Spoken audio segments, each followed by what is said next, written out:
안녕하세요. 자연주의 성형외과 성형외과 전문의 고옥렬입니다. 자가늑연고를 이용한 진짜 수술 결과가 궁금하신가요? 오늘은 실제로 자연주의에서 자가늑연고를 이용한 코 성형을 받으신 환자분들의 수술 사례를 살펴보도록 하겠습니다.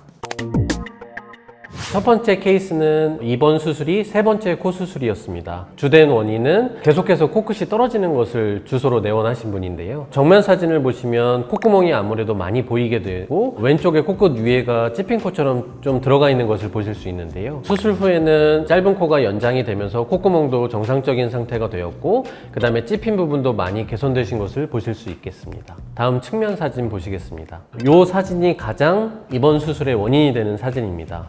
매부리가 있으셨던 분인데 수술을 해서 처음에는 매부리가 좋아지는 것 같지만 시간이 지나면서 결국 코끝이 떨어지면서 매부리가 다시 재발되어 보이는 양상을 띠고 있습니다. 그래서 환자분께서 원하시는 건 매부리 남아있는 거 조금 더 없애주시고 두 번이나 내가 코끝이 떨어졌던 경험이 있기 때문에 이번에는 최대한 코끝을 높이기를 원하셨던 분이십니다.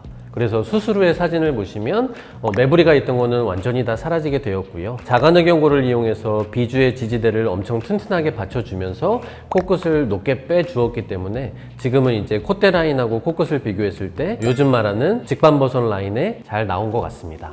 두 번째 케이스 보시겠습니다. 이분도 역시 이번이 세 번째 수술이었는데요.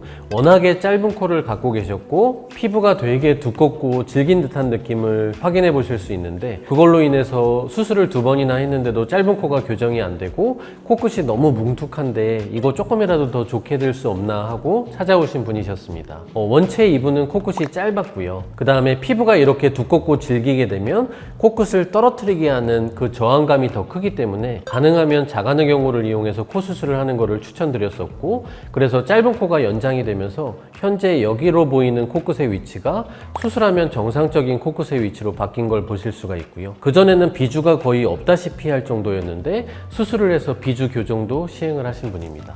측면에서도 코끝이 완전히 눌려 있는 것을 보실 수 있죠. 코끝이 너무 짧고요.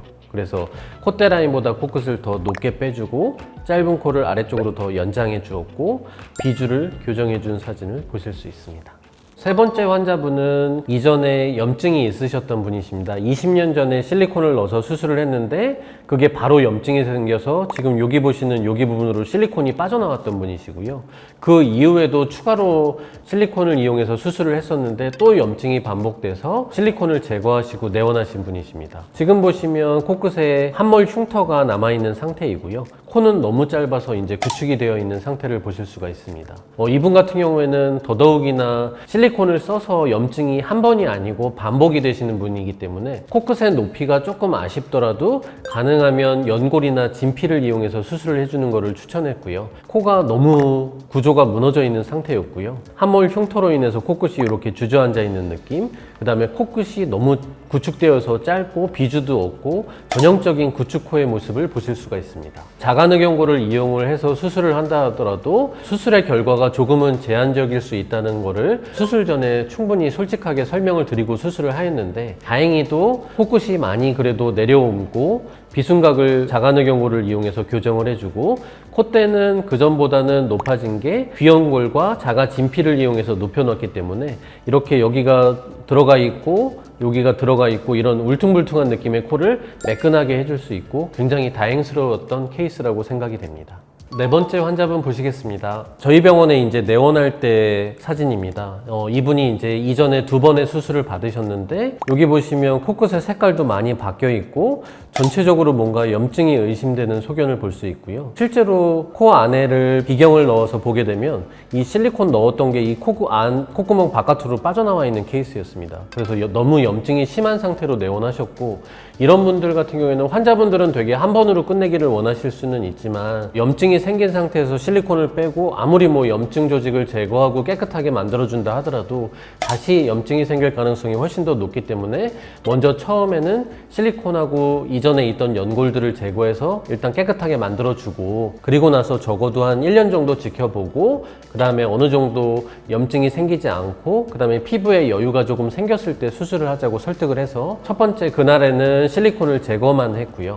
실리콘을 제거하게 되니까 당연히 높이가 더 낮아지게 되면서 코끝이 더 떨어지고 뭔가가 좀 더 주저앉아 있는 느낌은 들지만, 하지만 이런 실리콘으로 인한 염증 반응은 사라지게 되겠고요. 그 다음에 자가늑연고를 이용해서 코끝을 다지 튼튼하게 비주 지지대를 만들어줬고, 지금 여기 보시면 비주나 이런 부분이 완전히 다 파괴되어 있는 상태처럼 보이게 되는데, 그런 부분들을 자가늑연고를 이용해서 지지대를 튼튼하게 받쳐주게 되고, 콧대 라인에 실리콘을 이분은 다시 쓰긴 했지만 그거보다 자가늑연고를 이용해서 코끝을 조금 더 높게 빼서 누가 봐도 이쁜 직반 라인의 느낌의 코로 만들어줄 수 있어서 다행이었습니다. 아무래도 자가늑연골이나 기증늑연골 같은 경우에는 길이감을 조금 더 줄 수 있기 때문에 귀연골이라든가 비중격에 비해서는 코끝을 조금 더 높일 수 있는 거는 맞다는 건 정확한 표현인데요. 그렇다고 해서 늑연골을 이용해서 무한히 코끝을 높일 수 있는 건 아니고, 가장 중요한 건 그 높여놓은 코끝이 유지가 되어야 되고, 그 유지가 되기 위해서는 너무 무리가 가지 않는 저항감이 없어야 되기 때문에 자가늑연골을 이용했다고 무조건 코끝을 모든 사람을 높게 뺄 수 있다, 그거는 아니고요. 자가늑연골을 이용하더라도 이 조직이 너무 단단하고 질기고 연골이 늘어나지 않아서 저항감이 너무 심하다, 그러면 자가늑연골을 이용한 사람이라 하더라도 조금 더 낮게 수술을 하는 것이 가장 수술 결과가 오래 유지될 수 있고 변화하지 않을 수 있는 길입니다.